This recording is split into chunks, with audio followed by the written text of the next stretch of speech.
welcome to Scrappin with Sheri.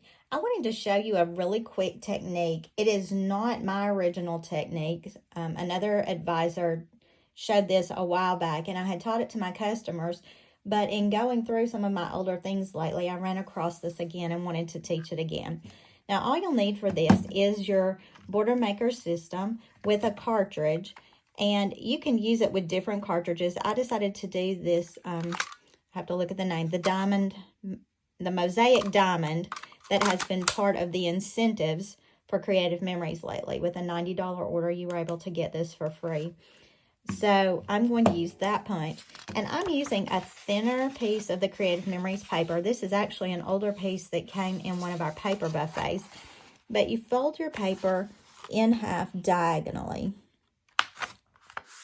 This works great on our patterns papers that are a lot thinner, but it also works on the new thinner weight solid core paper that Creative Memories has come out with.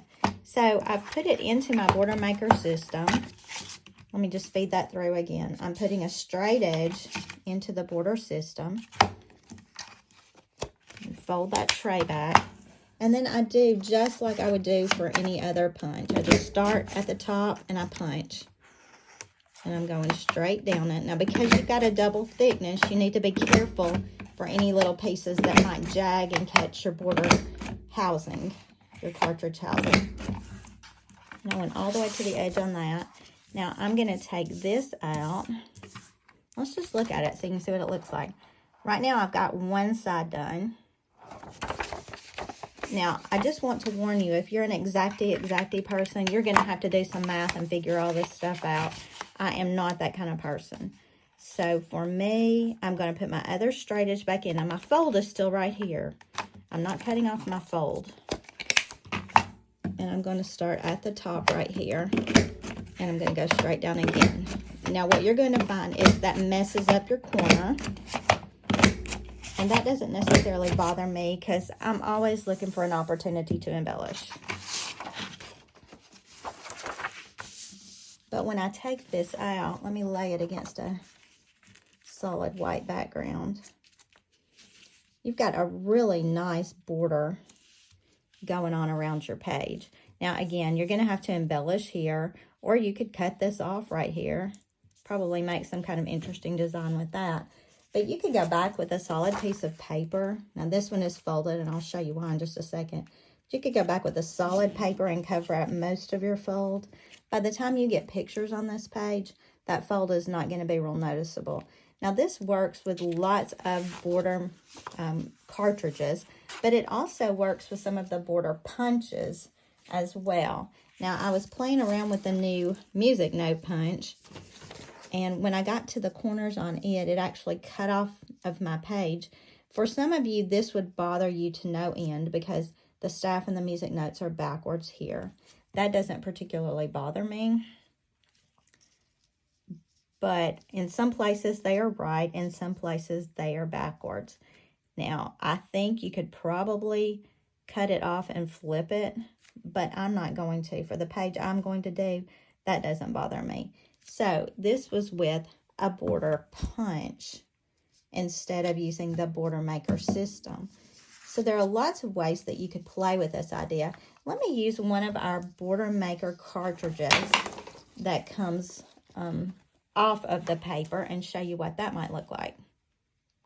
So I decided to pull the Wispy Chain border maker cartridge.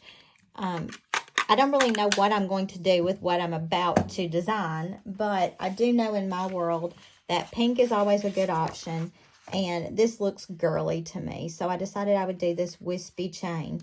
Now, because it is a chain, I know that it is going to come off the paper when I cut it. And I chose a piece of pink because here again, when you got a little girl around, pink is always good. So remember, I'm keeping my fold over here. I don't want to cut off the fold at all.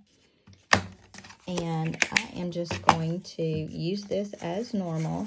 This is a designer paper, so it's a little bit thinner. Now, of course, if you're using a more intricate punch, you know that it's going to be harder to punch, especially with that double thickness.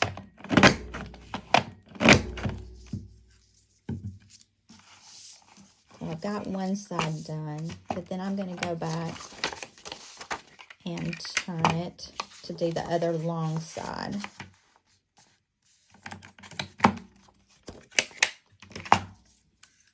And I'm going to start at the bottom on this one.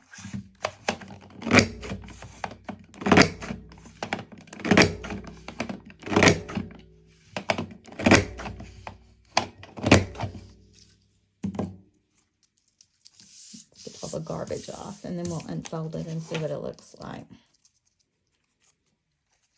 And really, this is not doing anything amazing and wonderful other than the fact that they're attached in the corners. And I think the corner designs are kind of pretty. So here we've got this corner. It kind of looks like a ribbon going around the corner. This one's kind of hanging on to itself, but we've got this. And how pretty would this be to do something like this and then add some flowers in the corners right here. And if you want to use that extra paper that you've got that you're working with, you can always go back and just set it right in the middle. You could cut it down a little bit, or you could just set it right in the middle and then mat your pictures to put on top of it. So there are several different ways to use this. We've got this way. We've got it with the border punch using the music notes. And then we've got it with an attached border maker cartridge where it stays attached to the paper. I hope you'll enjoy this technique. I hope you'll give it a try, see what you like. Drop a note in the comments as to what border maker cartridges or border punches you have tried it with and what gave you really great results. I'd love to know what you think about this. So until next time, happy scrapping.